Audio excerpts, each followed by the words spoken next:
يؤتي الحكمة من يشاء. السلام عليكم ورحمة الله وبركاته. نحمده ونصلي على رسوله الكريم أما بعد. এই দরসে আমরা আলোচনা করব শরহ আকিদা রাসমিল নামক কিতাব থেকে 17 নম্বর মূলনীতি সম্পর্কে। 17 নম্বর মূলনীতি হলো, যদি কোনো মাসালার মধ্যে মাযহাবের ইমামদের মধ্যে মতবিরোধ দেখা দেয়, তাদের একাধিক আকওয়াল থাকে, তাহলে তারজিহ দেওয়ার উসুল বা পদ্ধতি কী হবে? এ সম্পর্কে আল্লামা শামী রহমতুল্লাহি আলাইহি 3টা মূলনীতি প্রথমে উল্লেখ করেছেন। 1 নম্বর, মুখতালিফ আকওয়ালের মধ্যে ইমাম আবু হানিফা রহমতুল্লাহি আলাইহির কওলকে তালাশ করা হবে, ইমাম আবু হানিফার কওলের উপরে ফতোয়া দেওয়া হবে। যদি ইমাম আবু হানিফার কওল না পাওয়া যায়, তাহলে ইমাম আবু ইউসুফের কওলের উপরে ফতোয়া দেওয়া হবে। যদি ইমাম আবু ইউসুফের কওল না পাওয়া যায়, তাহলে ইমাম মুহাম্মদের কওলের উপরে ফতোয়া দেওয়া হবে। যদি ইমাম মুহাম্মদের কওল না পাওয়া যায়, তাহলে ইমাম জুফারের কওলের উপর ফতোয়া দেওয়া হবে। যদি ইমাম জুফারের কওল না পাওয়া যায়, তাহলে ইমাম হাসান বিন জিয়াদের কওলের উপর ফতোয়া দেওয়া হবে, তার কওল রাজে হবে। এরকমভাবে প্রত্যেকের ইলমি মাকাম হিসাবে ইমাম আবু হানিফা রহমতুল্লাহি আলাইহির ছাত্রদের শেষ পর্যন্ত এই ধারাবাহিকতা চলতে থাকবে। তারজিহের ক্ষেত্রে আরেকটি মূলনীতি হলো, যদি কোনো মুখতালাফি মাসলার মধ্যে ইমাম আবু হানিফা রহমতুল্লাহি আলাইহি একটা মত পোষণ করেন আর সাহেবাইন 2 জন মিলে ভিন্ন মত পোষণ করেন, তাহলে সেক্ষেত্রে একজন মুজতাহিদের জন্য ইখতিয়ার থাকবে, চাইলে ইমাম আবু হানিফার কওলকেও ইখতিয়ার করতে পারে, আমল করতে পারে, সে অনুযায়ী ফতোয়া দিতে পারে, চাইলে সাহেবাইনের কওলকেও ইখতিয়ার করতে পারে। 3 নম্বর মূলনীতি হলো, মুখতালাফ আকওয়ালের মধ্য থেকে দেখতে হবে কোন কওলের দলিল বেশি শক্তিশালী। চাই কায়েল যেই হন না কেন, যার কওলের দলিল সবচেয়ে বেশি শক্তিশালী হবে, তার কওলটাকে তারজিহ দেওয়া হবে। এবং তারজিহের এই মূলনীতিটাই বেশি শক্তিশালী। এখানে তারজিহ সম্পর্কে 3টা মূলনীতি উল্লেখ করা হলো।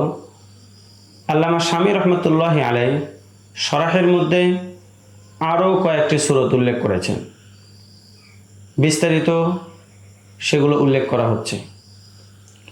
1 নম্বর হলো, যদি কোনো মাসালা সম্পর্কে ইমাম আবু হানিফা, ইমাম আবু ইউসুফ, ইমাম মুহাম্মদ রহমতুল্লাহি আলাইহি একমত পোষণ করেন, তাহলে কোনো মুফতি বা মুকাল্লিদ বা মুজতাহিদের জন্য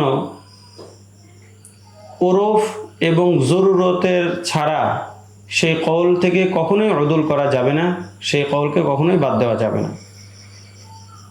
2 নম্বর সূরত হলো, যদি ইমাম আবু হানিফা রহমতুল্লাহি আলাইহি একটা মত পোষণ করেন আর সাহেবাইনের মধ্য থেকে কোনো একজন একটা মত পোষণ করেন, আর সাহেবাইনের মধ্য থেকে অন্য একজন ইমাম আবু হানিফার মতোই একই মত পোষণ করেন, তাহলেও ইমাম আবু হানিফার কওলের উপরেই ফতোয়া দিতে হবে, তার কওলটাই রাজে হবে।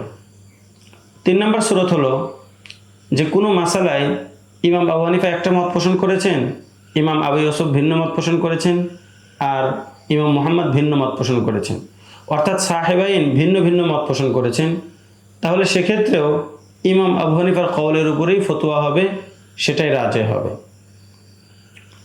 4 নম্বর সূরত হলো, যে যদি ইমাম আবু হানিফা রহমতুল্লাহি আলাইহি একটা মত পোষণ করেন আর সাহেবাইন একসাথে এক হয়ে ভিন্ন মত পোষণ করেন, তাহলে কার কওলটা রাজে হবে? এই ব্যাপারে আহলে উসুল 3টা কওল বর্ণনা করেছেন। 1 নম্বর কওল হলো, আব্দুল্লাহ ইবনে মুবারক রহমতুল্লাহি আলাইহি বলেন, এক্ষেত্রেও মুতলাকান ইমাম আবু হানিফার কওলের উপরেই ফতোয়া দিতে হবে, সেটাই রাজে হবে।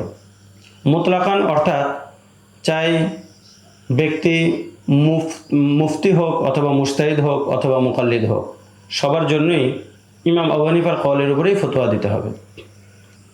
2 নম্বর কওল হলো, ব্যক্তি যদি মুফতি হয়, চাই সে মুজতাহিদ হোক অথবা না হোক, তাহলে তার জন্য ইখতিয়ার থাকবে, চাইলে ইমাম আবু হানিফার কওলকেও ইখতিয়ার করতে পারে, চাইলে সাহেবাইনের কওলকেও ইখতিয়ার করতে পারে। এই ব্যাপারে 3 নম্বর কওল হলো, এবং এটাই রাজেহ কওল, যে এই ইখতিলাফের ক্ষেত্রে ব্যক্তি যদি মুফতি মুজতাহিদ হয় তাহলে তার জন্য ইখতিয়ার থাকবে, দলিলের বিচারে যার কওল শক্তিশালী মনে হবে তার কওলের উপর ফতোয়া দিবে, ফয়সালা করবে। আর ব্যক্তি যদি মুফতি মুকাল্লিদ হয়, মুজতাহিদ না হয়, তাহলে তার জন্য ইমাম আবু হানিফার কওলকেই অবলম্বন করা জরুরি।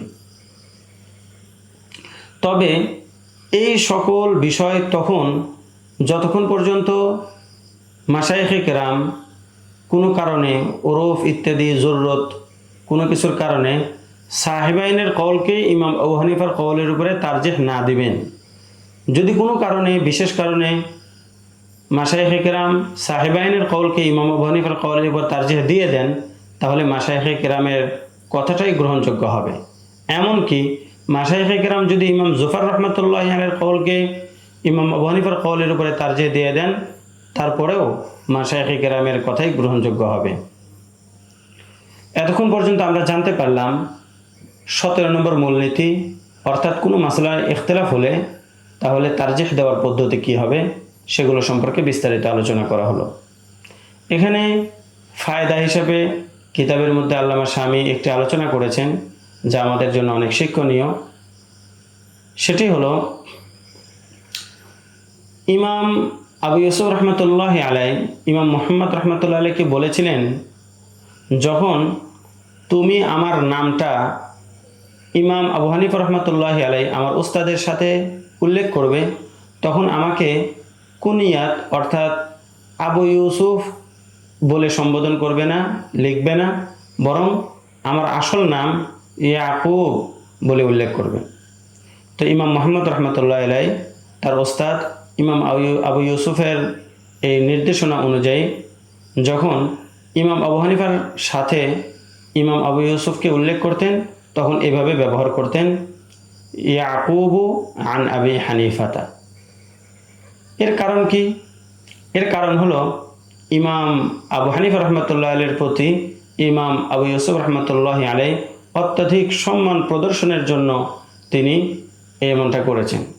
কারণ আহলে আরব কুনিয়াত শব্দটা তাজিমের জন্য ব্যবহার করে, তো ওস্তাদের সামনে একজন ছাত্রের আবার কিসের তাজিম? এই জন্য ইমাম আবু ইউসুফ রহমতুল্লাহ আলাইহি এই দিক নির্দেশনাটা দিয়েছিলেন। পরবর্তী দরসে আমরা গুরুত্বপূর্ণ আরেকটি বিষয় নিয়ে আলোচনা করব, সেটি হলো ইখতিলাফের রিওয়ায়াতের ক্ষেত্রে গ্রহণযোগ্য হলো যার কওলের দলিলটা বেশি শক্তিশালী হবে তার কওলটাই গ্রহণযোগ্য হবে, সেটাই রাজে হবে, সেটার উপরেই ফতোয়া দিতে হবে। এই বিষয়ে ইনশাআল্লাহ তাআলা। আসসালামু আলাইকুম রহমতুল্লাহি ওয়া বারাকাতুহু। ومن يؤت الحكمة فقد أوتي خيرا كثيرا وما يذكر إلا أولو الألباب